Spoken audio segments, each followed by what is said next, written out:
زين.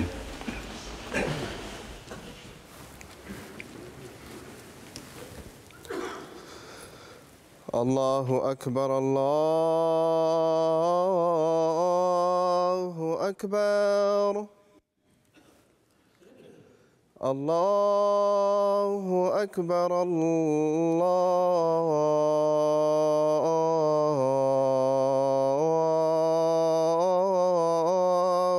أكبر.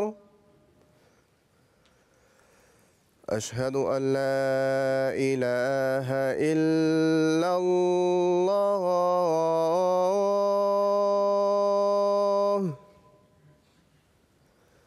أشهد أن لا إله إلا الله.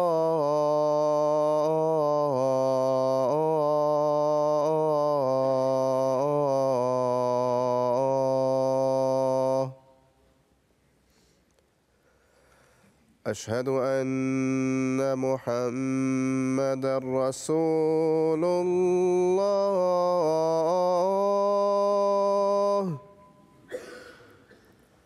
أشهد أن محمدًا رسول الله.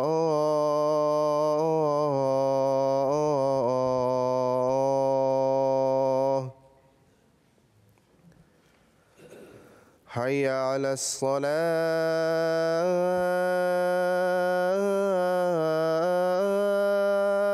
الصلاة. حي على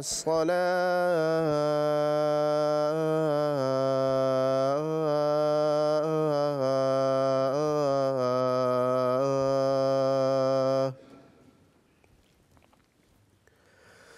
حي على الفلاح.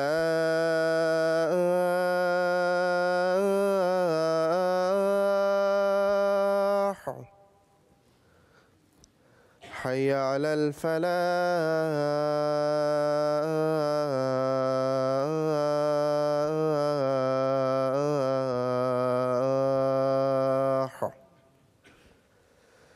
الله أكبر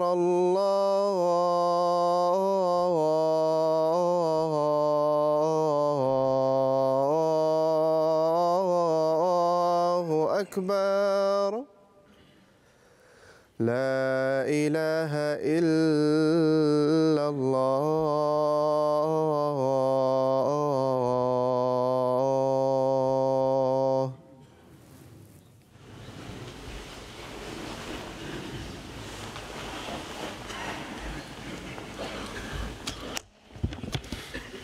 السلام عليكم ورحمة الله.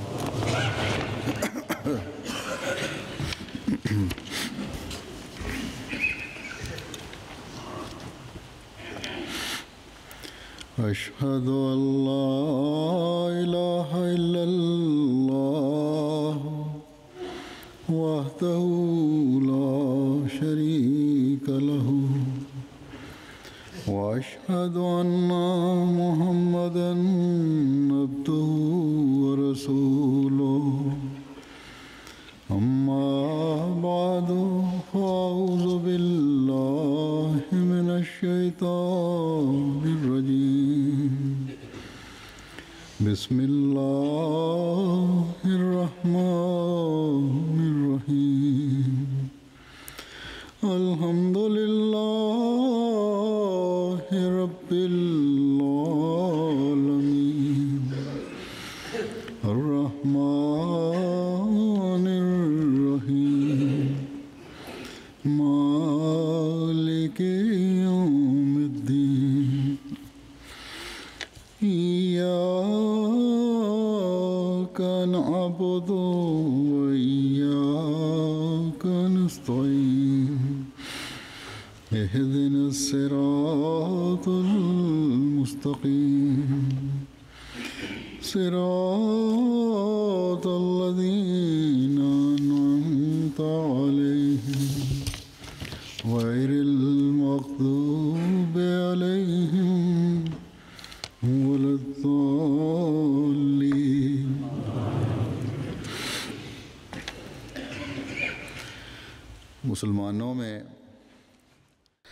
মুসলমানদের একটি শ্রেণী এমন যারা নামধারী আলেমদের অন্ধ অনুকরণ করে, যে আলেমদের কাজ হলো ফাসাদ এবং নৈরাজ্য সৃষ্টি করা। তো এদের অন্ধ অনুকরণ করে মুসলমানদের এই শ্রেণী আহমদিয়তের বিরোধিতা করে। অনেকে এমন আছে, বরং এদের সংখ্যা অনেক বড়, যারা ধর্মের সাথে কোনো সম্পর্ক রাখে না। এরা শুধু ঈদের নামাজ পড়ে বা সর্বোচ্চ কোনো কোনো সময় জুমার নামাজ পড়ে নেয়।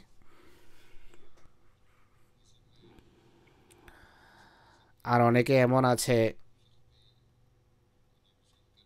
যারা ধর্মীয় বিষয়ে কোনো প্রকারের বাড়াবাড়ি পছন্দ করে না, আর আলেমদের পক্ষ থেকে যেই ফতোয়া আরোপ করা হয় তার প্রতি ওরা বীতশ্রদ্ধ, কিন্তু তা সত্ত্বেও ভয়ের কারণে এরা কথা বলে না, চুপ করে থাকে।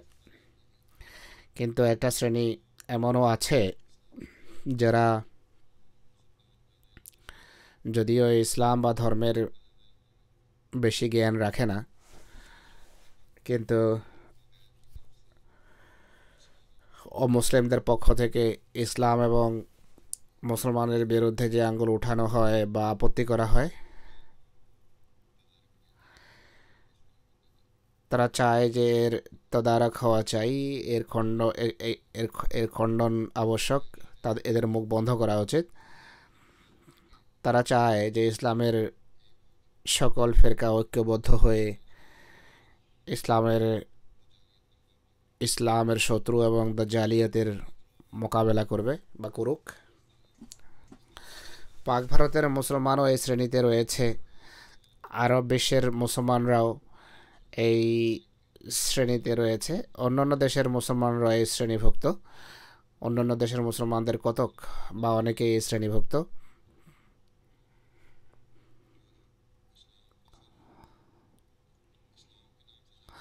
যারা ইসলামকে শুধু ইসলাম নামে দেখতে চায়, কোনো ফিরকার বরাতে নয়, তাদের পক্ষ থেকে জামাতে আহমদিয়ার বিরুদ্ধে এরাই আপত্তি করে বা বিভিন্ন সময়ে এই প্রশ্ন তারা উঠিয়েছে যে ইসলামে ফেরকা তো কম নেই, আপনারা একটা নতুন ফেরকার জন্ম দিয়েছেন, এর কারণ কি? এরা বলে যে যদি আপনারা সত্যিই ইসলামের প্রতি সহানুভূতিশীল হয়ে থাকেন, তাহলে মুসলমানদেরকে ফিরকাবাজি থেকে আপনারা মুক্ত করুন। এমন প্রশ্নকারীদেরকে সর্বপ্রথম আমি ধন্যবাদ জানাবো এদিক থেকে যে আমরা তাদের প্রতি কৃতজ্ঞ, যে নিদেন পক্ষে আমাদেরকে মুসলমান মনে করে তারা, বা মুসলমানদের একটা ফেরকা মনে করে, চোখ বন্ধ করে কাফের আখ্যা দেয় না।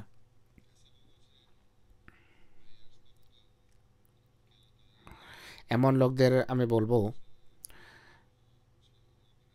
যে আল্লাহ তাআলা উম্মতে মুসলিমার উপর করুণাবশত হজরত মুহাম্মদ সাল্লাল্লাহু আলাইহি ওয়াসাল্লামের ভবিষ্যৎবাণী অনুযায়ী আরশীয় প্রতিশ্রুতি মোতাবেক হজরত মির্জা গোলাম আহমদ কাদিয়ানী আলাইহিস সালামকে প্রতিশ্রুত মসিহ এবং মাহদি হিসেবে এই জন্য পাঠিয়েছেন যেন ফেরকাবাজি নির্মূল হয়, ফেরকাবাজের অবসান ঘটে। আহমদিয়া মুসলিম জামাতে যে সমস্ত মুসলমান অন্তর্ভুক্ত হয়ে হজরত মসিহ মওদকে মোহাম্মদ রসুলুল্লাহর সালাম পৌঁছাচ্ছে, তারা ইসলামের বিভিন্ন ফেরকা থেকে বেরিয়ে ফেরকাবাজির অবসান ঘটিয়ে প্রকৃত ইসলামী শিক্ষার উপর প্রতিষ্ঠিত হওয়ার জন্যই এই জামাতভুক্ত হয় বা হচ্ছে। আল্লাহ তাআলা তাদের প্রতি অনুগ্রহ করেছেন, তাদের অন্তর্দৃষ্টি দিয়েছেন, তাদের চোখ খুলেছে, তারা ফেরকাবাজিকে বিদায় দিয়ে প্রকৃত ইসলাম গ্রহণ করেছে। সেই হাকাম আদাল বা মীমাংসাকারী ও ন্যায় বিচারকের হাতে বয়াত করেছে, যার সম্পর্কে হজরত মুহাম্মদ সাল্লাল্লাহু আলাইহি ওয়াসাল্লাম ভবিষ্যৎবাণী করেছিলেন।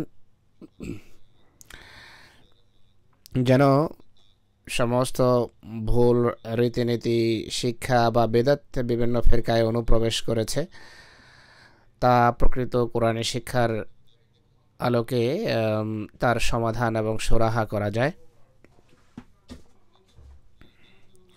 আর প্রকৃত কোরআনী শিক্ষা অনুসারে মানুষ যেন তা অবলম্বন করে এবং তা মেনে চলে। খোদা তাআলার পক্ষ থেকে প্রেরিত মহাপুরুষ প্রদত্ত ইসলামী শিক্ষার প্রকৃত আলো এবং তার সুশিক্ষারই এটি সুফল যে আহমদিয়া মুসলিম জামাত আল্লাহ এবং রসুলের নির্দেশ অনুসারে প্রত্যেক কালেমা পাঠকারীকে মুসলমান মনে করে। কোনো ব্যক্তির মুসলমান আখ্যা পাওয়ার জন্য লা ইলাহা ইল্লাল্লাহ মুহাম্মাদুর রাসূলুল্লাহ পাঠ করাই যথেষ্ট, আর হাদিস থেকে এটি প্রমাণিত। কিন্তু এর মোকাবেলায় অন্যান্য ফিরকা যদি দেখেন তাহলে দেখবেন যে তাদের সকলেই অন্য ফিরকাকে কাফের আখ্যা দিয়ে রেখেছে, কুফরি ফতোয়া দিয়ে রেখেছে। অতএব ইসলামের জন্য ভালোবাসা যারা রাখে এমন লোকদের এই যে ভুল ধারণা যে উম্মতে মুসলিমা আগেই বহুধা বিভক্ত, জামাতে আহমদিয়া এক নতুন ফিরকার সূচনা করে ফিতনার ভিত্তি রেখেছে, এই ভুল ধারণা কোরআন এবং হাদিসের জ্ঞানের অভাবের কারণে দানা বেঁধেছে। যে কোনো ফিরকার বই পড়ে দেখুন না কেন আপনি এতে পরস্পরের বিরুদ্ধে কুফরি ফিরকার স্তূপ দেখতে পাবেন। জামাতে আহমদের বই পুস্তক পড়লে তাতে ভিন ধর্মীদের ইসলামের উপর যে আক্রমণ হয়েছে তার খণ্ডন পাবেন। মুসলমানদের কাছে তাদের এই আবেদন বা নিবেদন দেখবেন যে এই কাফের আখ্যা দেওয়ার এই যে ভয়াবহ প্রবণতা তা থেকে বিরত হন এবং ইসলামের সেবার জন্য প্রস্তুতি নিন, বা খোদা এবং বান্দার অধিকার প্রদানের জন্য আমাদের কি করা উচিত সে সম্পর্কিত পরিকল্পনা দেখবেন, বা এই কথার উপর তাতে তাকিদ দেখবেন যে পৃথিবীতে প্রেম, ভালোবাসা, শান্তি, নিরাপত্তার জন্য আমাদের কি করা উচিত, আর ঘৃণার অঙ্গার বা অগ্নি নির্বাপনের জন্য আমাদের কি কি কি কি চেষ্টা করা উচিত। বা তাতে দেখতে পাবেন যে হজরত মুহাম্মদ সাল্লাল্লাহু আলাইহি সাল্লামের সাহাবাদের সকলেই সমুজ্জ্বল নক্ষত্র ছিলেন, তাদের প্রত্যেকেই এক উজ্জ্বল নক্ষত্র ছিলেন, প্রত্যেকে অনুসরণীয় ছিলেন, অনুসরণযোগ্য ছিলেন এবং প্রত্যেকের একটা স্বতন্ত্র মর্যাদা ছিল। তো জামাতে আহমদিয়ার বই পুস্তকে এই সুন্দর শিক্ষা আপনি দেখতে পাবেন, কুফরি ফতোয়া নয়। আমি যেভাবে বলেছি যে কুফরি ফতোয়ার স্তূপ আপনি দেখতে পাবেন, যে কোনো ফিরকার ফতোয়ার বই নিন, পরস্পরের বিরুদ্ধে তাতে ফতোয়াবাজি আপনি দেখবেন। এই যে শেষ কথা আমি বলেছি, অর্থাৎ সাহাবাদের পদমর্যাদা কী ছিল সেই বিষয় নিয়ে আমি আলোচনা করব। যদি দৃষ্টিপাত করেন তাহলে দেখবেন যে ইসলামের বড় দল দুটি, এর ভিতর আবার দলাদলি রয়েছে, শিয়া এবং সুন্নির কথা বলছি আমি। শিয়া সুন্নি উভয়ই বাড়াবাড়ি করেছে, সীমা লঙ্ঘন করেছে, আর সাহাবাদের প্রকৃত মর্যাদাকে খাটো করার বা হেয় প্রতিপন্ন করা থেকে বিরত হয়নি। যেই সাহাবেরা রাসূলুল্লাহ সাল্লাল্লাহু আলাইহি ওয়াসাল্লামের সাথে প্রাথমিক জীবনে অসাধারণ ত্যাগ স্বীকার করেছেন, এই বাড়াবাড়ি সীমা লঙ্ঘনের কারণে পরস্পরের উপর তারা ফতোয়া লেপন করে, কাফের আখ্যা দেয় এবং এই ধারা অব্যাহত আছে। একদল বাড়াবাড়ি করতে গিয়ে হজরত আলী এবং হজরত হুসাইনের পদমর্যাদাকে অতিরঞ্জিতভাবে পেশ করেছে, আর প্রথম যুগের সাহাবী এবং খোলাফায়ে রাশেদিনের প্রকৃত পদমর্যাদাকে মারাত্মকভাবে পদদলিত করার চেষ্টা করেছে। এদের মোকাবেলায় অন্যরাও কোনো আর বাড়াবাড়িতে কোনো ত্রুটি করেনি। আর এই দুই ফিরকার মাঝে অভ্যন্তরীণ ফিরকাবাজিও রয়েছে, আর এই ফিরকাবাজি আর এই দলাদলি আরও একটি নৈরাজ্যের জন্ম দিয়েছে। এক কথায় এমন মনে হয় যেন এদের সবার উদ্দেশ্য হলো ইসলামকে একটি সহিংস, কুফরিবাজ এবং ফাসাদ এবং নৈরাজ্যবাদী ধর্ম সাব্যস্ত করা।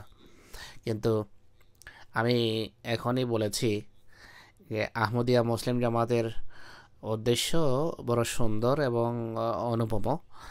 ইসলামের সৌন্দর্য এবং আকর্ষণীয় চিত্র তুলে ধরা হলো আহমদিয়া মুসলিম জামাতের উদ্দেশ্য।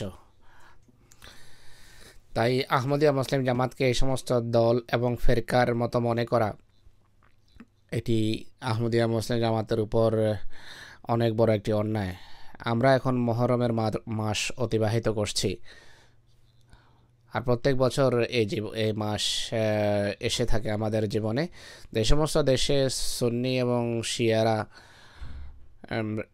এবং শিয়াদের সংখ্যাগরিষ্ঠতা রয়েছে, সেখানে মহরমের মাসে উভয় পক্ষের প্রাণ এবং সম্পদের ক্ষয়ক্ষতি আমরা দেখতে পাই। পাকিস্তান হোক বা ইরাক বা অন্য কোনো দেশ হোক, সর্বত্র মহরমে কোনো না কোনো ফাসাদ এবং নৈরাজ্য দেখা যায়, প্রাণ এবং সম্পদের ক্ষয়ক্ষতি হয়। যদিও এই ক্ষয়ক্ষতি এখন নিত্য নৈমিত্তিক ব্যাপার, কিন্তু মহরমে বিশেষ করে মানুষ সীমা লঙ্ঘন করে। এক্ষেত্রে আমি যেভাবে বলেছি যে এরা কুফরিবাজি করে বা কাফের আখ্যা দিয়ে পৃষ্ঠার পর পৃষ্ঠা কালো করে ফেলেছে। অনেক ম্যাটেরিয়াল আমার সামনে আছে, কিন্তু এত নোংরা ফতোয়া এবং গালাগালি রয়েছে যে দৃষ্টান্ত হিসাবে আমি এখানে তা তুলে ধরতে চাই না। আজকে আমি শুধু এই যুগের মীমাংসাকারী এবং সুবিচারক মসিহে মাউদ আলাইহিসসালাতু ওয়াসসালামের প্রজ্ঞাপূর্ণ উক্তি এবং লেখা, যা তিনি খোলাফায়ে রাশেদিন, সাহাবা, হযরত ইমাম হোসেন, হাসান এবং আলী সম্পর্কে যা বর্ণনা করেছেন তা উপস্থাপন করব।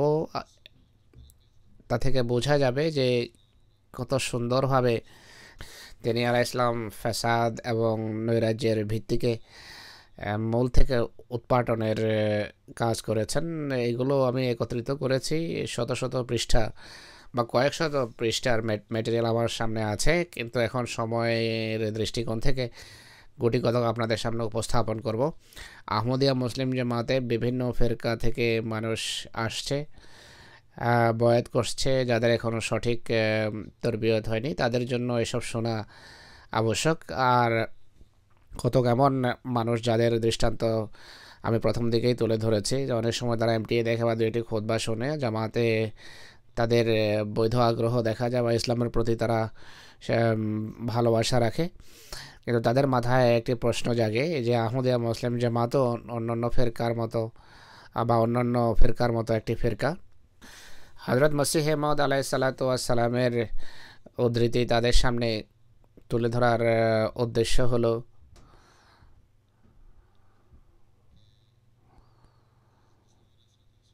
তাদের সামনে এটি স্পষ্ট করা যে হযরত মসিহ ইসলামের বিভিন্ন ফেরকাকে ঐক্যবদ্ধ করতে এসেছেন, সকল প্রকারের বাড়াবাড়ি থেকে তাদেরকে মুক্ত করতে এসেছেন।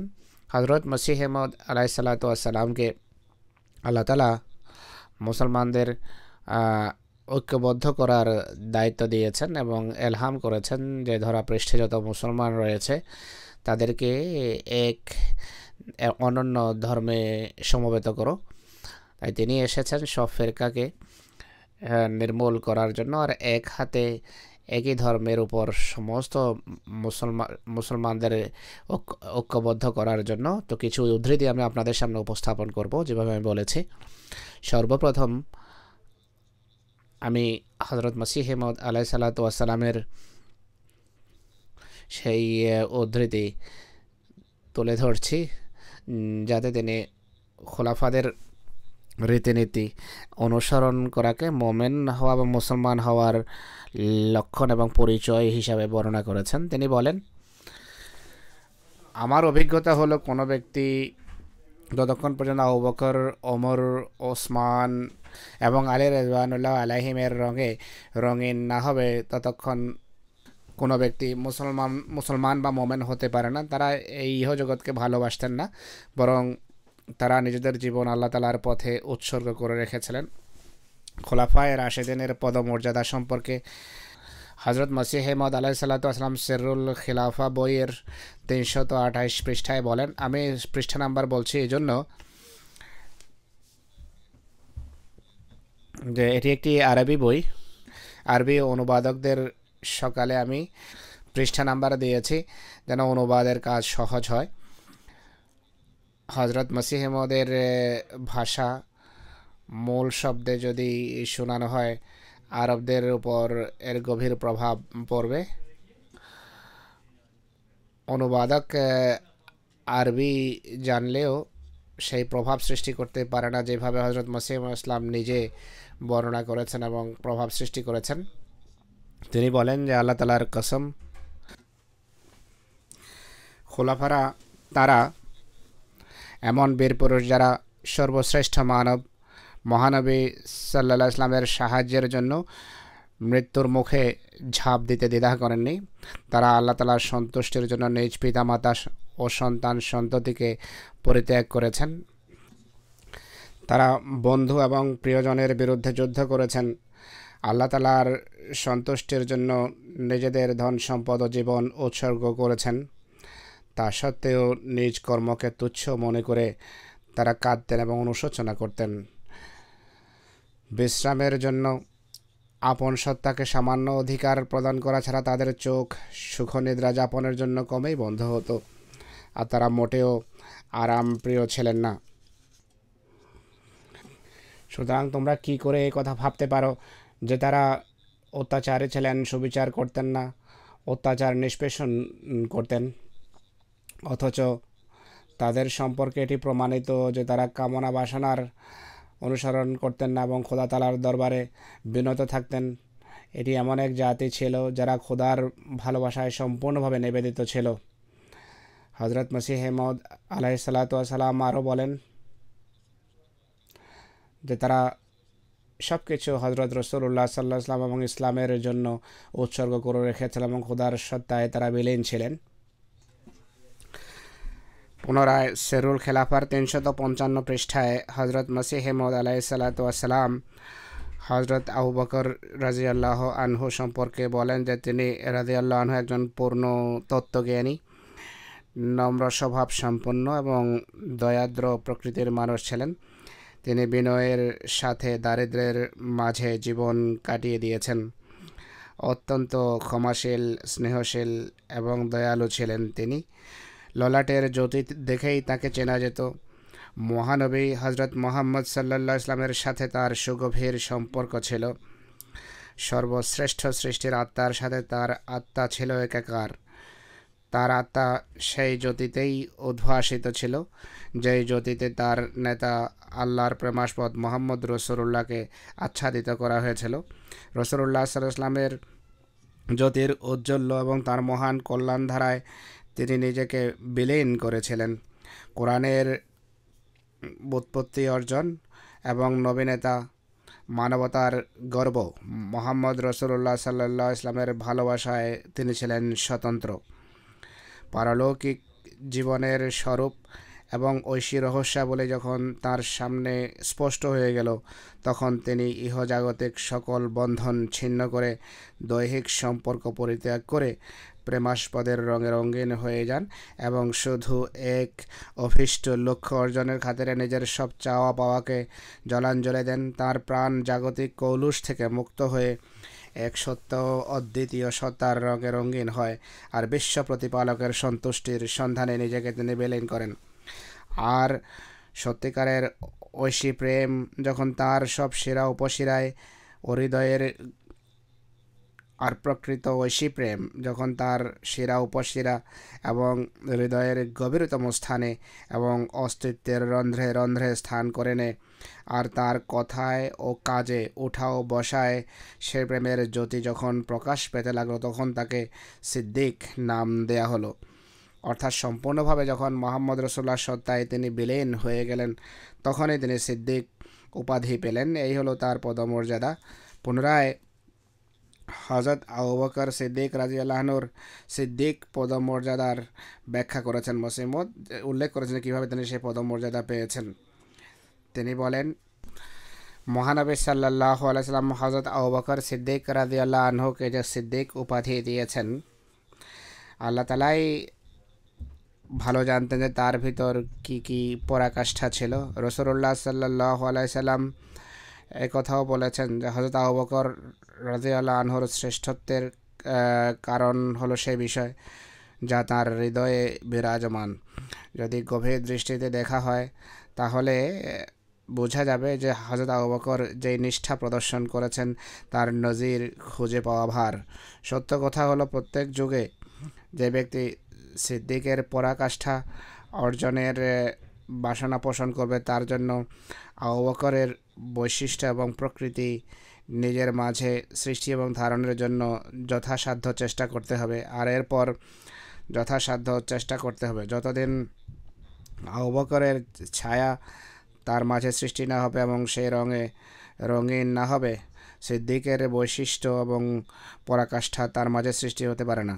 তিনি বলেন যে আবু বকরের ফিতরত কি, আবু বকরি বৈশিষ্ট্য কি, এ সম্পর্কে বিস্তারিত আলোচনার সময় নেই, এজন্য দীর্ঘ সময়ের প্রয়োজন। সংক্ষেপে কেবল একটি ঘটনা উল্লেখ করছি, তা হলো রাসূলুল্লাহ সাল্লাল্লাহু আলাইহি ওয়াসাল্লাম যখন নবুয়তের দাবি করেন তখন হযরত আবু বকর রাদিয়াল্লাহু আনহু সিরিয়ার দিকে ব্যবসা বাণিজ্যের জন্য গিয়েছেন। ফিরে আসছিলেন, পথিমধ্যেই এক ব্যক্তির সাথে তার দেখা। তিনি তার কাছে মক্কার খবরাখবর জিজ্ঞেস করেন, বলেন যে নতুন কোনো কথা শোনাও। এটি রীতি যে মানুষ যখন সফর থেকে ফিরে আসে পথে স্বদেশী কারো সাথে দেখা হলে দেশের অবস্থা মানুষ তার কাছ থেকে জানতে চায়।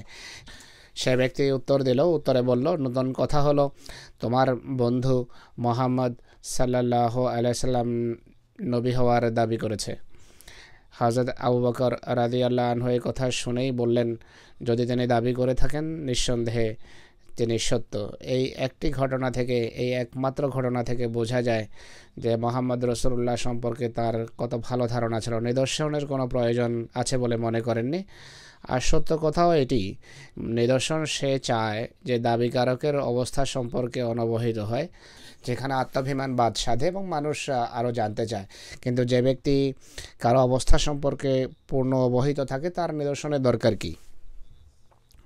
এক কথায় হযরত আবু বকর সিদ্দিক রাদিয়াল্লাহু আনহু পথিমধ্যেই রাসূলুল্লাহ সাল্লাল্লাহু আলাইহি ওয়াসাল্লামের নবুয়তের দাবির কথা শুনে ঈমান এনেছেন। এরপর যখন মক্কায় আসেন, রাসূলুল্লাহ সাল্লাল্লাহু আলাইহি ওয়াসাল্লামের কাছে উপস্থিত হয়ে জিজ্ঞেস করেন যে আপনি কি নবী হওয়ার দাবি করেছেন? রাসূলুল্লাহ সাল্লাল্লাহু আলাইহি ওয়াসাল্লাম বলেন যে হ্যাঁ, আমি দাবি করেছি। হযরত আবু বকর রাদিয়াল্লাহু আনহু উত্তরে বলেন যে আপনি সাক্ষী থাকুন যে আমি আপনাকে সর্বপ্রথম সত্যায়নকারী। হযরত আবু বকরের এমন কথা বলা কথা সর্বস্ব ছিল না, বরং কাজের মাধ্যমে এই কথাকে সত্যায়ন করেছেন। মৃত্যু পর্যন্ত এর উপর প্রতিষ্ঠিত ছিলেন, মৃত্যুর পরও সঙ্গ পরিত্যাগ করেননি। এই বিশ্বস্ততা এবং ত্যাগের স্বাক্ষর কিভাবে রেখেছেন আবু বকর? হযরত মসিহ মউদ বলেন যে একবার গুটিকতক শত্রু রাসূলুল্লাহ সাল্লাল্লাহু আলাইহি ওয়াসাল্লামকে নির্জনে একা পেয়ে তাকে জব্দ করার চেষ্টা করে তার গলায় কাপড় বেঁধে সেটিকে মোচড়াতে থাকে। তিনি ঈসা আলাইহিস সালামের প্রাণবায়ু নির্গত হওয়ার আশঙ্কা দেখা দেয়।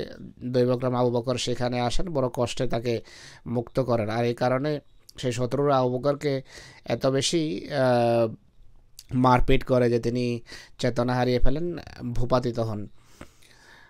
উম্মতের প্রতি আবু বকরের মহান অনুগ্রহের কথা উল্লেখ করতে গিয়ে হযরত মসিহ মউদ বলেন, একইভাবে এই আয়াতের ভিত্তিতে হযরত আবু বকরের এই ব্যাখ্যা স্পষ্টভাবে প্রমাণ করে, অর্থাৎ ওমা মুহাম্মাদুন ইল্লা রাসূলের এই ব্যাখ্যা করা স্পষ্টভাবে প্রমাণ করে যে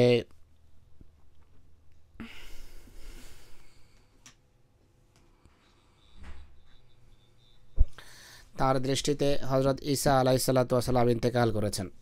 কেননা যদি এই আয়াতের অর্থ এটি হয় যে পূর্বের নবীদের মাঝে কতক নবী জনাব খাতামুল আম্বিয়া সাল্লাল্লাহু আলাইহি সাল্লামের যুগের পূর্বে ইন্তেকাল করেছেন, আর কতক রাসূলুল্লাহর যুগের পরেও ইন্তেকাল করেননি। এমন ক্ষেত্রে এই আয়াতের এই ব্যাখ্যা সঠিক হতে পারে না, কেননা অসম্পূর্ণ প্রমাণ যা সর্বব্যাপী না হয় সেটি প্রমাণ হতে পারে না, আর অতীতের সকল লোককে বৃত্তের মতো পরিবেষ্টন করতে পারে না, তা প্রমাণ আখ্যায়িত হতে পারে না। এই ভিত্তিতে হযরত আবু বকরের ব্যাখ্যা অর্থহীন প্রমাণিত হয়। আর স্মরণ রাখা উচিত, হযরত আবু বকর রাদিয়াল্লাহু আনহু পূর্বের সকল নবীর ইন্তেকাল সম্পর্কে যে প্রমাণ উপস্থাপন করেছেন, কোনো সাহাবী এই কথাকে অস্বীকার করেনি বা প্রত্যাখ্যান করেনি, অথচ সব সাহাবী তখন উপস্থিত ছিলেন, সবাই তার কথা শুনে নির্বাক হয়ে যায়। এটি থেকে বোঝা যায় যে এ সম্পর্কে সাহাবাদের এজমা হয়েছে, আর সাহাবাদের এজমা একটি অসাধারণ প্রমাণ, আর ভ্রষ্টতা সম্পর্কে এমন এজমা হতে পারে না। তো হযরত আবু বকর এই উম্মতের প্রতি যে অনুগ্রহ করেছেন, সেই অনুগ্রহ রাজের এটি একটি। ভবিষ্যতে যেই ভ্রান্তি মাথা চারা দিতে পারত, তার সত্য খেলাফতের যুগে এইভাবে সত্যের দ্বার খুলে দেন। তা ভ্রষ্টতার বন্যার সামনে এমন একটি বাঁধ বেঁধেছেন যে এই যুগের মৌলবীদের সাথে সমস্ত মৌলবীরাও যদি গাঁটছড়া বাঁধে তাহলেও তারা এই বাঁধ ভাঙতে পারবে না। তাই আমরা দোয়া করব আল্লাহ তাআলা হযরত আবু বকরের উপর সহস্র রহমত নাযিল করুন, যিনি আল্লাহ তাআলার পক্ষ থেকে পবিত্র এলহাম পেয়ে এই সিদ্ধান্ত দিয়েছেন যে হযরত ঈসা আলাইহিস সালাম ইন্তেকাল করেছেন। এছাড়া এক ভয়াবহ ফিতনা এবং নৈরাজ্য দূরীভূত করার জন্য হযরত আবু বকরের যে মহান ভূমিকা রয়েছে সেই সম্পর্কে হযরত মসিহ মউদ বলেন যে সেই যুগেও মুসাইলেমা মানুষকে তার চতুর্পাশে সমবেত করেছিল। এমন সময়ে হযরত আবু বকর খলিফা হয়েছেন। মানুষ কি ভাবতে পারে যে কত বিশাল সমস্যার পাহাড়ের তিনি সম্মুখীন হয়েছেন যদি তার হৃদয়ে দৃঢ় না হতো। আর রাসূলুল্লাহ সাল্লাল্লাহু আলাইহি সাল্লামের ঈমানের বৈশিষ্ট্য তার ঈমানে না থাকতো, তাহলে অনেক সমস্যার সম্মুখীন হতেন, তিনি ত্রস্ত হতেন এবং ভীরুতা দেখাতেন। কিন্তু হযরত আবু বকর সিদ্দিক রাদিয়াল্লাহু আনহু রাসূলুল্লাহর রঙে রঙিন ছিলেন, রাসূলুল্লাহর প্রতিচ্ছায়া ছিলেন। তিনি সাল্লাল্লাহু আলাইহি ওয়াসাল্লামের পবিত্র বৈশিষ্ট্যের ছাপ তার মাঝে ছিল। তার হৃদয় বিশ্বাসের জ্যোতিতে আলোকিত ছিল, তাই সেই সৎসাহস এবং অবিচলতা দেখিয়েছেন যে মোহাম্মদ রাসূলুল্লাহর পরের দৃষ্টান্ত খুঁজে পাওয়ার। তার জীবন ছিল ইসলামের জীবন। এটি এমন একটি বিষয় যার সম্পর্কে দীর্ঘ কোনো বিতর্কের আর প্রয়োজন নেই। সে যুগের অবস্থার উপর দৃষ্টিপাত করো, আর এই নিরিখে দেখো যে আবু বকর রাদিয়াল্লাহু আনহু ইসলামের যে সেবা করেছেন সেই সম্পর্কে আমি সত্যই বলছি যে হযরত আবু বকর রাদিয়াল্লাহু আনহু ইসলামের জন্য দ্বিতীয় আদম ছিলেন। আমি দৃঢ় বিশ্বাস রাখি যে যদি মহানবী সাল্লাল্লাহু আলাইহি ওয়াসাল্লামের পর আবু বকরের সত্তা না হতো তাহলে ইসলামও থাকতো না। আবু বকর সিদ্দিক রাদিয়াল্লাহু আনহুর অনেক বড় অনুগ্রহ যে তিনি ইসলামকে পুনঃপ্রতিষ্ঠিত করেছেন। তার ঈমানি শক্তির বলে সমস্ত বিদ্রোহীদের শাস্তি দিয়েছেন, শান্তি প্রতিষ্ঠিত করেছেন, সেভাবে করেছেন যেভাবে আল্লাহ তাআলা বলেছেন, আর আল্লাহ প্রতিশ্রুতি দিয়েছেন যে আমি সত্য খলিফার মাধ্যমে শান্তি এবং নিরাপত্তা ফিরিয়ে আনব। এই ভবিষ্যৎবাণী আবু বকরের খেলাফতের যুগে পুরা হয়েছে। স্বর্গমর্ত ব্যবহারিক রূপে আক্ষরিকভাবে সাক্ষ্য দিয়েছে। এটি হলো সিদ্দিকের সংজ্ঞা। তার ভিতর সত্যতা, সত্যনিষ্ঠতা পরম পর্যায়ের থাকা আবশ্যক। এরপরে দ্বিতীয় খলিফা হযরত ওমর রাদিয়াল্লাহু আনহু, তার পবিত্র পদমর্যাদা, রসুল প্রেম এবং নিষ্ঠা, আন্তরিকতা সম্পর্কে হযরত মসিহ মউদ বলেন, একবার হযরত ওমর রাদিয়াল্লাহু আনহু তার ঘরে যান, রাসূলুল্লাহ সাল্লাল্লাহু আলাইহি ওয়াসাল্লামের ঘরে যান, দেখেন ঘরে কোনো আসবাবপত্র নেই, তিনি এক চাটাই বা মাদুরে শায়িত, মাদুরের ছাপ তার পিঠে স্পষ্টভাবে দেখা যাচ্ছিল। এই অবস্থা দেখে হযরত ওমর ঢুকুরে কেঁদে ওঠেন। তিনি রাসূলুল্লাহ সাল্লাল্লাহু আলাইহি ওয়াসাল্লাম হযরত ওমরকে বলেন যে হে ওমর, কেন কাঁদছো? হযরত ওমর বলেন যে আপনার কষ্ট দেখে আমি অশ্রু সংবরণ করতে পারছি না। রোম এবং ইরানের বাদশারা যারা কাফের, তারা বিলাসবহুল জীবনযাপন করছে আর আপনি এত কষ্টে জীবন কাটিয়ে দিচ্ছেন। তখন রাসূলুল্লাহ সাল্লাল্লাহু আলাইহি ওয়াসাল্লাম বলেন, এই বস্তু জগতের সাথে আমার সম্পর্কই বাকি। আমার দৃষ্টান্ত সেই পথিকের ন্যায় যে প্রচণ্ড দাবদাহে এক উটে সফর করে। দুপুরের প্রচণ্ড তাপে সে যখন জর্জরিত হয়, সেই সফরকালে বিশ্রামের জন্য এক বৃক্ষের ছায়াতলে যাত্রা বিরতি দেয়। কয়েক মিনিট পর আবার সেই একই গরমের ভিতর সফর আরম্ভ করে। হযরত ওমর রাদিয়াল্লাহু আনহুর পবিত্র পদমর্যাদা সম্পর্কে অন্যত্র হযরত মসিহে মউদ বলেন যে হযরত ওমর রাদিয়াল্লাহু আনহুর পদমর্যাদা সাহাবাদের মাঝে কত বড় ছিল তা কি জানো? এমনকি অনেক সময় তার মতামত অনুসারে কোরআনে কারীম অবতীর্ণ হতো। তার সম্পর্কে এই হাদিস রয়েছে যে শয়তান ওমরের ছায়াকেও ভয় করে। আরেকটি হাদিস আছে যে যদি রাসূলুল্লাহ বলেছেন, আমার পর যদি নবী হওয়ার থাকতো তাহলে ওমর নবী হতো। তৃতীয় আরেকটি হাদিস রয়েছে যে পূর্বের বিভিন্ন উম্মতে মুহাদ্দিস হয়েছে, এই উম্মতে যদি কেউ মুহাদ্দিস থেকে থাকে তাহলে তিনি হলেন ওমর। এরপর হযরত মসিহ মউদ আলাইহিস সালাতু ওয়াস সালাম হযরত ওমর রাদিয়াল্লাহু আনহু সম্পর্কে বলেন যে ভবিষ্যৎবাণী সম্বলিত কিছু ঘটনা যা সম্পর্কে মনে করা হয় বা আশা করা হয় যে এগুলো একবারই পুরা হবে, তা যদি ক্রমান্বয়ে পুরা হয় বা অন্য কোনো সূত্রে পুরা হয়, যেভাবে আমাদের নবী সাল্লাল্লাহু আলাইহি ইসলামের ভবিষ্যৎবাণী রয়েছে যে রুমি এবং ইরানি রাজত্বের চাবিকাঠি তার হাতে রাখা হবে, অথচ এটি স্পষ্ট যে ভবিষ্যৎবাণী পুরা হওয়ার পূর্বেই রাসূলুল্লাহ সাল্লাল্লাহু আলাইহি ওয়াসাল্লাম ইন্তেকাল করেছেন। আর মহানবী সাল্লাল্লাহু আলাইহি সাল্লাম রোম এবং ইরানের ধনভাণ্ডারও দেখেননি আর চাবিও পাননি, কিন্তু সেই চাবি যেহেতু ওমরের হাতে আসা অবধারিত ছিল, কেননা হযরত ওমর রাদিয়াল্লাহু আনহুর অস্তিত্ব প্রতিচ্ছায়া হিসাবে রাসূলুল্লাহ সাল্লাল্লাহু আলাইহি ওয়াসাল্লামের সত্তাই ছিল। সেই কারণে ওয়াহিতে হযরত ওমরের হাতকে রাসূলুল্লাহর হাত আখ্যা দেওয়া হয়েছে। পুনরায় হযরত মসিহে মউদ আলাইহিস সালাতু ওয়াস সালাম বলেন, যতক্ষণ পর্যন্ত ইমামের সাহায্যের মাধ্যমে জ্ঞান না বাড়বে ততদিন পর্যন্ত ঝুঁকি বা হুমকি বা আশঙ্কা থেকে মানুষ মুক্ত নয়। এই বিষয়ের সাক্ষ্য ইসলামের প্রথম যুগে আমরা দেখতে পাই। এক ব্যক্তি যে কোরআনের লেখক বা কাতেব ছিল, অনেক সময় নবী সাল্লাল্লাহু আলাইহি ইসলামের নৈকট্যের কারণে তার উপর কোরআনের আয়াতের এলহাম হতো, অথচ নবী সাল্লাল্লাহু আলাইহি ইসলাম সেই আয়াত তখন লেখাতে চাইতেন। একদিন সে ব্যক্তি ভাবল যে আমার এবং রাসূলুল্লাহ সাল্লাল্লাহু আলাইহি ওয়াসাল্লামের ভিতরে পার্থক্যই বা কী, আমার প্রতিও এলহাম হয়, আর এই কারণে তাকে ধ্বংস করা হয়েছে। এই ধারণার কারণে তাকে ধ্বংস করা হয়েছে। আর লেখা আছে যে কবরও তাকে নিজের ভিতর স্থান দেয়নি, বাইরে নিক্ষেপ করেছে। যেভাবে বালাম বাউরকে ধ্বংস করা হয়েছিল হযরত মূসার যুগে, তারও একই ধারণা ছিল যে আমি অনেক বড় নেক, অনেক বড় পুণ্যবান মানুষ। মসিহ মউদ বলছেন যে হযরত ওমরের প্রতি ইলহাম হতো, তিনি নিজেকে কিছুই মনে করতেন না। আর প্রকৃত ইমামত যা আল্লাহ তাআলা আকাশ থেকে প্রতিষ্ঠিত করেছিলেন, সেই ইমামের সমকক্ষ বা ইমামতের সমকক্ষ হওয়া পছন্দ করেন, বরং নিজেকে সেই ইমামের রাসূলুল্লাহর তুচ্ছ দাস গণ্য করতেন। সে কারণে ঐশী কৃপা তাকে প্রকৃত ইমামত দান করেছেন।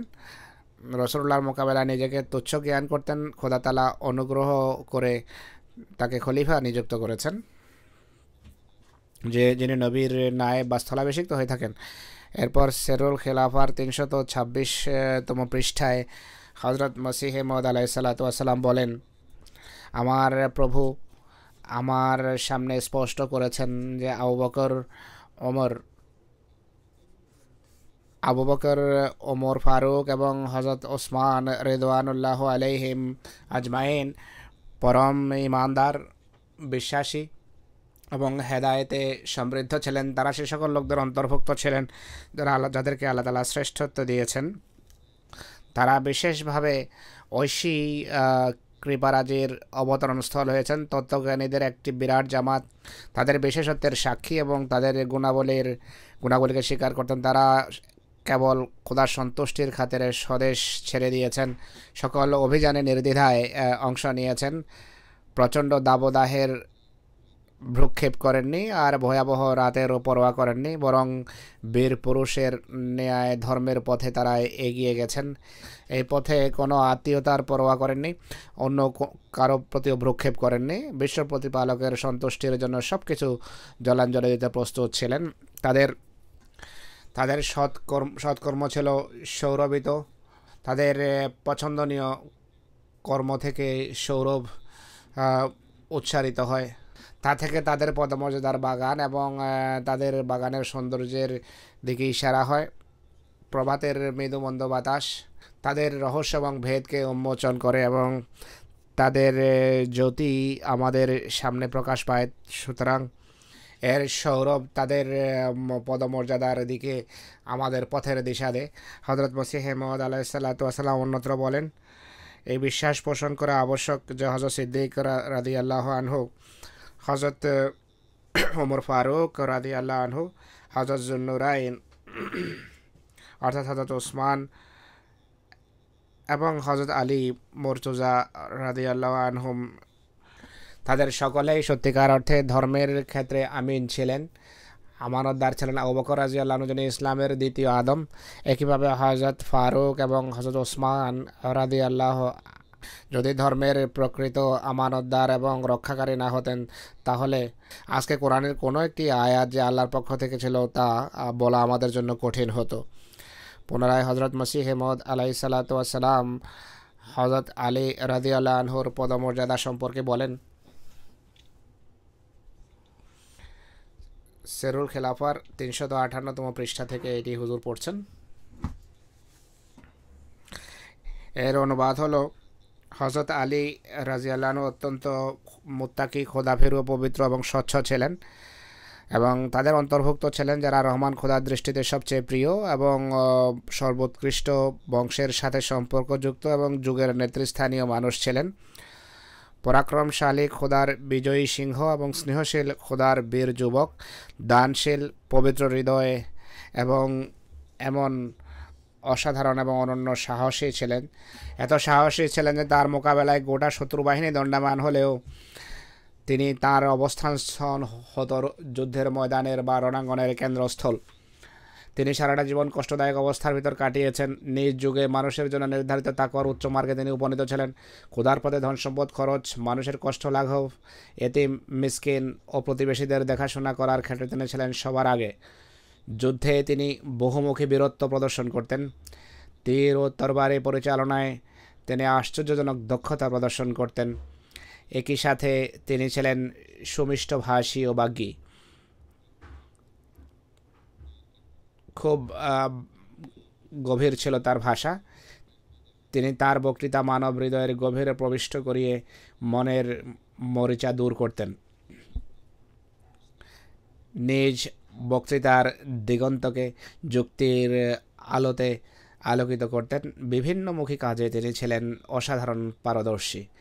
এসব বিষয়ে তার প্রতিদ্বন্দ্বিতায় অবতীর্ণ ব্যক্তিকে পরাজিতের ন্যায় তার কাছে ক্ষমা চাইতে হতো। অর্থাৎ শিক্ষিতরাও তার সামনে কোনো অর্থ রাখত না। সকল কল্যাণময় কাজ, বক্তব্যের গভীরতা ও বাগ্মিতার ক্ষেত্রে তিনি ছিলেন উত্তম আদর্শ। যে তার শ্রেষ্ঠত্বকে অস্বীকার করে সে নির্লজ্জতার পথ অবলম্বন করে। এরপর সাহাবা রিজওয়ানুল্লাহ আলাইহিমের কথা উল্লেখ করতে গিয়ে তিনি বলেন যে আমি পুনরায় সাহাবাদের অবস্থাকে দৃষ্টান্ত হিসাবে তুলে ধরব। তারা রাসূলুল্লাহ সাল্লাল্লাহু আলাইহি ওয়াসাল্লামের প্রতি ঈমান এনে কার্যত দেখিয়েছেন যে তারা খোদা যিনি দৃষ্টিসীমার বহু দূরে, যিনি মিথ্যার পূজারী, মানুষের দৃষ্টির আড়ালে এবং প্রচ্ছন্ন, তারা নিজ চোখে সচক্ষে দেখেছেন। তোমরা বলো যে সেটি কী জিনিস ছিল যে কারণে তারা বিন্দুমাত্র ভ্রুক্ষেপ করেননি। জাতি ছেড়েছেন, দেশ ছেড়েছেন, ধন সম্পদ ছেড়েছেন, আত্মীয় স্বজনের সাথে সম্পর্ক ছিন্ন করেছেন। শুধু খোদার প্রতিই তাদের ভরসা ছিল। একমাত্র খোদার উপর ভরসার কারণে তারা এমন কিছু করে দেখিয়েছেন যে ইতিহাসের পাতায় খুঁজলে দেখলে মানুষ আশ্চর্য হয়ে যায় যে তাদের ভিতর শুধু ঈমান ছিল, ঈমান ছাড়া আর কোনো কিছুই ছিল না। নতুবা এর মোকাবেলায় দুনিয়ার কীটদের ষড়যন্ত্র, পরিকল্পনা এবং সকল হীন চেষ্টা এবং পরিকল্পনা ছিল, কিন্তু তা সত্ত্বেও তারা এই দুনিয়ার কীটরা সফল হয়নি। এদের সংখ্যা, এদের জামাত, ধন সম্পদ সব কিছু বেশি ছিল, কিন্তু ঈমান ছিল না। শুধু ঈমান শূন্যতার কারণে তারা ধ্বংস হয়েছে এবং সফলতার চেহারা দেখেনি। কিন্তু সাহাবারা ঈমানি শক্তির বলে সব কিছু জয় করেছেন।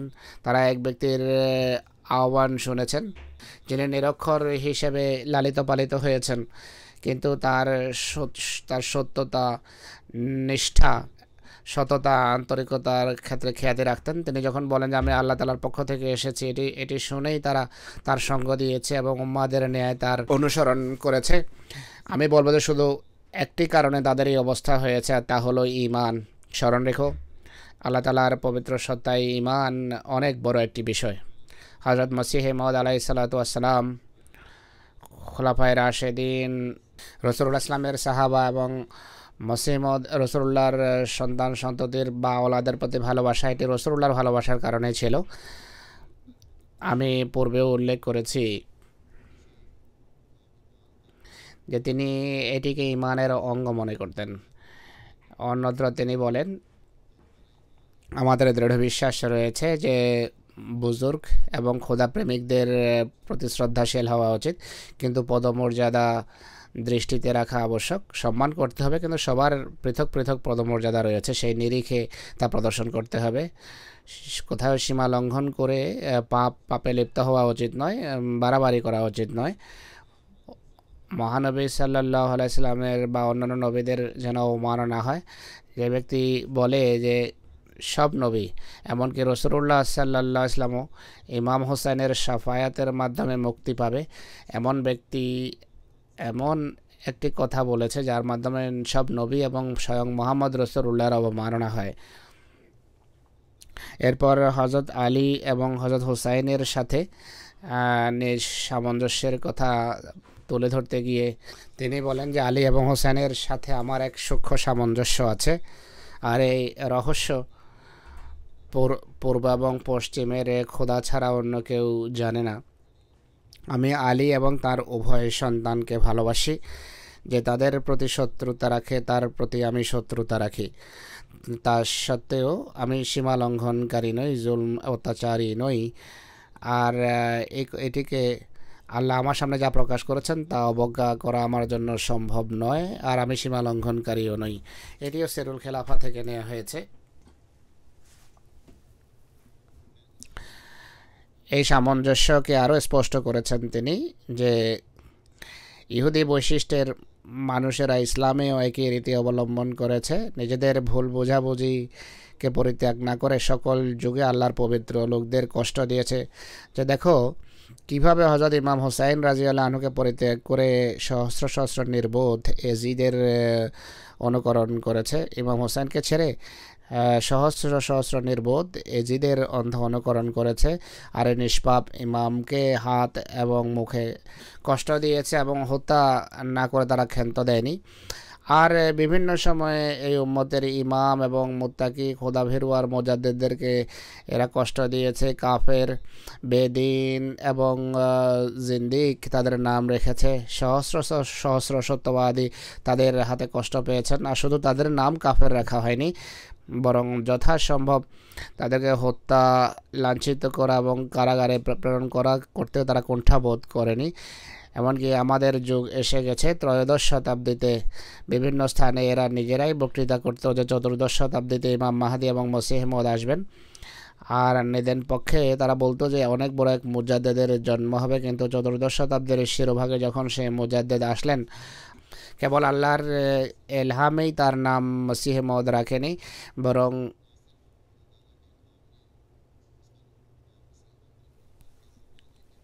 বরং যুগের বর্তমান কার্যত এই ফতোয়াই দিয়েছে। যুগে এত নৈরাজ্য ছিল যে যুগই ফতোয়া দিয়েছে যে এর নাম মসিহ মওউদ হওয়া উচিত। তাকে এরা মিথ্যাবাদী বলে প্রত্যাখ্যান করেছে এবং যতটা সম্ভব ছিল তাকে কষ্ট দিয়েছে। আর বিভিন্ন ধরনের ষড়যন্ত্র এবং চক্রান্তের মাধ্যমে তাকে লাঞ্ছিত এবং নিশ্চিহ্ন করতে চেয়েছে, মিথ্যাবাদী সাব্যস্ত করেছে এবং লাঞ্ছিত এবং নিশ্চিহ্ন করার চেষ্টা করেছে। তিনি আরও বলেন, হযরত মসিহ ইসলাম আরও বলেন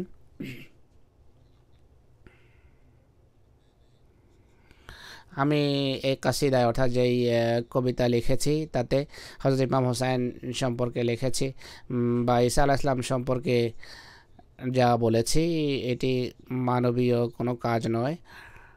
নোংরা সেই ব্যক্তি যে পুণ্যাত্মা এবং পবিত্রদের বিরুদ্ধে বড় বড় কথা বলে। আমি দৃঢ় বিশ্বাস রাখি যে হোসাইন বা হযরত ঈসার মতো মুত্তাকিদের সম্পর্কে অপালাপ করে কোনো ব্যক্তি এক রাতও জীবিত থাকতে পারে না। আর মান আদ আলী ওয়ালিয়ান লি এই সতর্কবাণী তাকে তাৎক্ষণিকভাবে ধৃত করে। অতএব সৌভাগ্যবান সে, কল্যাণমণ্ডিত সে যে স্বর্গীয় ইচ্ছাকে বুঝে এবং আল্লাহর কথা নিয়ে চিন্তা করে এবং ভাবে। হাদিস হলো মান আদ আলী ওয়ালিয়ান ফাকাদ আযানতুহু লিল হারব, যে ব্যক্তি আমার বন্ধুর সাথে শত্রুতা রাখে তার বিরুদ্ধে আমি যুদ্ধের ঘোষণা দিচ্ছি। হযরত মসিহ মাউদ বলেন যে আমি যা কিছু লিখি আল্লাহ তাআলার ইচ্ছায় এবং আল্লাহর ইশারায়, আল্লাহর নির্দেশেই লিখি। তিনি আরও বলেন, মোমেন তারা যাদের কর্ম তাদের ইমানের সত্যায়ন করে, ইমানের পক্ষে সাক্ষ্য দেয়, যাদের হৃদয়ে ইমান লেখা হয়, যারা খোদা এবং তার সন্তুষ্টিকে সব কিছুর উপর প্রাধান্য দেয়, তাকওয়ার সুখ্যাতি সুখ এবং সংকীর্ণ পথকে খোদার জন্য অবলম্বন করে, তার ভালোবাসায় তারা বিলীন হয়ে যায়। এমন সব কিছু যা প্রতিমার মতো আল্লাহর পথে বাদ সাধে, তা নৈতিক অবস্থা হোক বা নোংরা অপকর্ম হোক, উদাসীন্য হোক বা আলস্য হোক, সব কিছু তারা ঝেড়ে ফেলে। কিন্তু দুর্ভাগ্য ইয়েজিদের জন্য এই সব কিছু ছিল না। এই ইহজগতের ভালোবাসা তাকে অন্ধ করে দিয়েছে। কিন্তু হোসাইন পবিত্র এবং পবিত্রকারী ছিলেন। নিঃসন্দেহে সেই সমস্ত মনোনীতদের অন্তর্ভুক্ত তিনি, যাদের খোদা তাআলা নিজ হাতে পবিত্র করেন এবং নিজ ভালোবাসায় সমৃদ্ধ করেন। নিঃসন্দেহে তিনি জান্নাতের নেতাদের অন্তর্ভুক্ত। তার প্রতি বিন্দুমাত্র বিদ্বেষ রাখা, ইমান নষ্ট হওয়ার কারণে এই ইমামের তাকওয়া, খোদার প্রতি ভালোবাসা, ধৈর্য, অবিচলতা, খোদা ভীরুতা আমাদের জন্য উত্তম আদর্শ। এই নিষ্পাপ ব্যক্তির পথ নির্দেশনার আমরা অনুসরণকারী, যা তিনি নিজে লাভ করেছেন। ধ্বংসপ্রাপ্ত সে হৃদয়ে যে তার প্রতি শত্রুতা রাখে, সফল সে হৃদয়ে যে কার্যত তার প্রতি ভালোবাসা রাখে এবং প্রকাশ করে। তার ঈমান, তার চরিত্র, তার বীরত্ব এবং খোদাভীতি এবং ঐশী প্রেমের সমস্ত ছাপ প্রতিফলিত রূপে নিজের মাঝে গ্রহণ করে। যেভাবে এক স্বচ্ছ আয়নায় এক সুদর্শন মানুষের ছাপ দেখা যায়, এই সমস্ত ব্যক্তিরা দুনিয়ার দৃষ্টির আড়ালে, যে তাদের অন্তর্ভুক্ত সেই ব্যক্তি ছাড়া অন্য কেউ তাদেরকে মূল্যায়ন করতে পারে না। পৃথিবীর দৃষ্টি তাদেরকে চিনতে পারে না, কেননা তারা দুনিয়া এবং বস্তুজগৎ থেকে বহু দূরে অবস্থান করেন। এটি হযরত হোসাইনের শাহাদাতের মূল কারণ ছিল, কেননা তাকে পৃথিবী চিনেনি। পৃথিবী কখন কোন পবিত্র এবং মনোনীত ব্যক্তিকে তার যুগে ভালোবেসেছে যে হোসাইনকে ভালোবাসবে? তাই হযরত ইমাম হোসাইনকে তুচ্ছ তাচ্ছিল্য করা এটি চরম ঈমানহীনতার পরিচায়ক। আর যে ব্যক্তি হযরত ইমাম হোসাইন রাদিয়াল্লাহু আনহু বা পবিত্র ইমামদের যে কোনো বুজুর্গকে তুচ্ছ তাচ্ছিল্যের দৃষ্টিতে দেখে বা অবমাননাসূচক কোনো কথা তার সম্পর্কে উচ্চারণ করে, এমন ব্যক্তি নিজের ঈমানকে ধ্বংস করে, নষ্ট করে। কেননা আল্লাহ তাআলা সেই ব্যক্তির শত্রু, সে ব্যক্তির প্রতি শত্রুতা রাখেন যে তার মনোনীত এবং প্রিয়দের প্রতি শত্রুতা রাখে। তো এই হলো সেই সত্তর এবং ন্যায় নীতিভিত্তিক শিক্ষা। আর মুসলমানদেরকে এক হাতে একত্রিত সমবেত করা এবং ফেরকাবাজি দূর করার শিক্ষা, যা খোদার প্রেরিত এবং মনোনীত ব্যক্তি আমাদেরকে দিয়ে গেছেন, যিনি এই যুগে হযরত মুহাম্মদ সাল্লাল্লাহু আলাইহি সাল্লামের নিষ্ঠাবান দাস হিসেবে শান্তি এবং নিরাপত্তার শিক্ষা নিয়ে এসেছেন। আল্লাহ করুন উম্মতে মুসলিমা যেন এই শিক্ষাকে বুঝে ফেরকাবাজি, নৈরাজ্য, বিশৃঙ্খলা এবং হত্যা এবং খুনাখুনি থেকে বিরত হয়, যেন ইসলাম একটা নতুন মহিমায় পৃথিবীর প্রান্তে প্রান্তে স্বীয় উজ্জ্বল্য এবং দীপ্তি প্রকাশ করতে পারে। খোদা তাআলা করুন মহরমের মাস সর্বত্র যেন নিরাপদে শান্তিপূর্ণভাবে কেটে যায়। মুসলমানের হাত এবং জিহ্বা থেকে যেন সব মুসলমান নিরাপদ থাকে। মুসলমান দেশসমূহের সার্বিক অবস্থা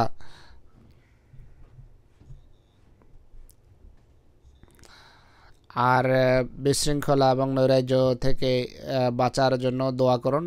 বড় ভয়াবহ অবস্থার সম্মুখীন অধিকাংশ মুসলমান দেশ। আল্লাহ তাআলা সকল প্রকারের দুষ্কৃতকারীর হাত থেকে, তাদের দুষ্কৃতি থেকে ইসলাম এবং মুসলমানদের রক্ষা করুন। মুসলমান দেশে, অধিকাংশ মুসলমান দেশে যেভাবে বলেছি, অভ্যন্তরীণ বিশৃঙ্খলা এবং নৈরাজ্য রয়েছে, যে কারণে সেই সমস্ত স্থানের শান্তি বিঘ্নিত হচ্ছে। উন্নতির পরিবর্তে তারা খুব দ্রুত অবনতির গহ্বরের দিকে এগিয়ে যাচ্ছে। পৃথিবীর সার্বিক অর্থনৈতিক ব্যাকুলতা এবং উৎকণ্ঠার কারণ, যেখানে পাশ্চাত্য এর ফলে প্রভাবিত হচ্ছে, মুসলিম দেশসমূহ প্রভাবিত হচ্ছে, সারা বিশ্বে প্রভাবিত। একটি তৃতীয় বড় ভয়াবহ পরিস্থিতি যা সামনে আসছে তা হলো বাহ্যত পৃথিবী খুব দ্রুত বিশ্বযুদ্ধের দিকে এগিয়ে যাচ্ছে। আল্লাহ তাআলা মানবতার প্রতি দয়া করুন, তাদেরকে বিবেক বুদ্ধি দিন। আজকাল অনেক বেশি দোয়া করা উচিত আর সকল প্রকারের সাবধানতা অবলম্বন করা উচিত। আল্লাহ তাআলা আমাদের সাহায্য করুন।